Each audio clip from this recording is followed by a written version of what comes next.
say hello. Do you want to say hello to this group? Oh, okay. I thought we were going to walk parallel. We can do that after. We'll do it after. Okay. Very briefly, first of all, I want to welcome Elizabeth Warren here to Haverhill today. This is so we hope that coming here on your first visit brings you the same luck that it has brought others. Because it wasn't that long ago that Senator Kennedy, on his last visit to Haverhill, came here. You can see the photographs, they're all around. He came here to ask his neighbors and friends to support Nikki Tsongas, who was then running for Congress the first time she ran for Congress. And as we all know, she was very successful in that race, and we were very happy to have the senator here. I know that Congresswoman Tsongas has other business today that she needed to attend to, and she couldn't be with us. But in that same spirit, we ask the same thing. We ask all of our neighbors and our friends to support Elizabeth Warren for the U.S. Senate.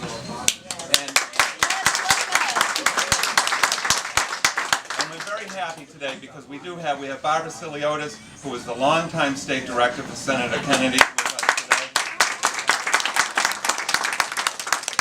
today. And we also have June Black, who is from Congresswoman Tsongas' office. We have her with us as well. So with that, I give you our next United States Senator, Elizabeth Warren.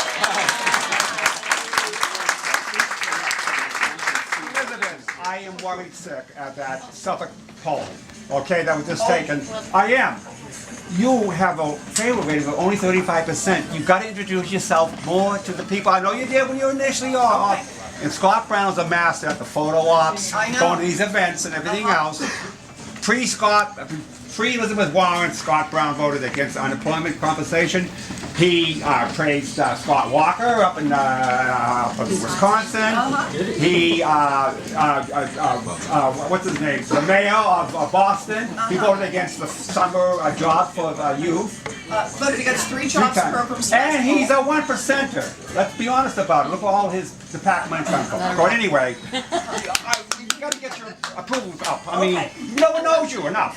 Okay. So I do appreciate it. I appreciate the good advice, good counsel, and that's the reason I'm here. And you look at this the right way. We are in this together. I understand that. So here's what it's about for me.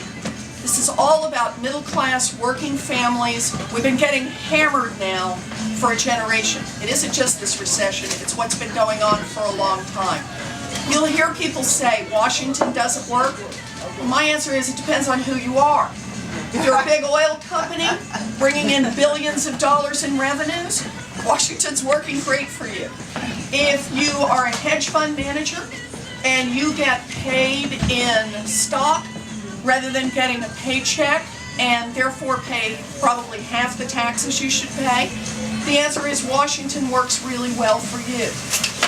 If you are a big company, big profitable company with overseas operations like General Electric, so that you end up paying 0 in taxes, Washington is working for you. But if you're out there trying to raise a family, if you're trying to get through college, if you're trying to live on a fixed income, if you're trying to think about what happens to your kids and your grandkids and building a future for this country, Washington is not working for you. And for me, that's what this is all about. That's what this race is about.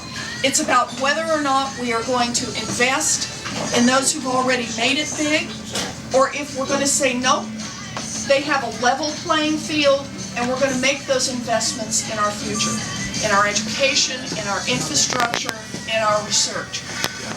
I think that this is a real question. This is a moment in history for us. This measures what kind of a people we are and what kind of a country we're going to build. I don't want to be a people who say, I got mine and the rest of you are on your own. I want to be a people who say, we celebrate success, we love success, but everybody, no matter how rich, no matter how powerful, has got to take some of that and pay it forward. So we create the right conditions going forward, so that the next kid can make it big, and the kid after that, and the kid after that. I'm going to close my formal remarks. I'm going to come around, I'm going to talk to everybody, but I want to close it by saying this. I really do appreciate what you say.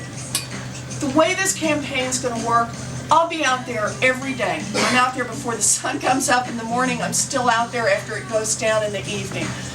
Trying to talk to people. I'll do it through the press. I'll do it in coffee shops. I'll do it in bars. I'm hanging out in a lot more bars than I used to. I'll get out and meet people every single way I can. But at the end of the day, the way we really are going to make this campaign happen is person to person to person. And so I ask everybody in this room, and I do this every place I go, please today, tweet about this, put it on your Facebook, email your friends about it. If you're old-fashioned, use a telephone. Talk about, starting today, why the race of 2012 is important, and talk about it every single day from now until November 6th, and here's the key, and keep talking about these issues after November 6th. Because at the end of the day, to do the things we need to do is really going to mean we have to take back our government, we have to take ownership, and so we have to set the agenda. We have to put the wind in our sails.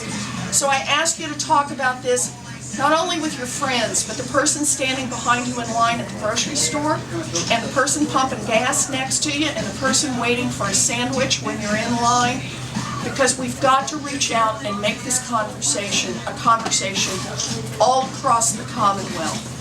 Washington is working for the lobbyists. Scott Brown has been named Wall Street's favorite senator. He is not working for people.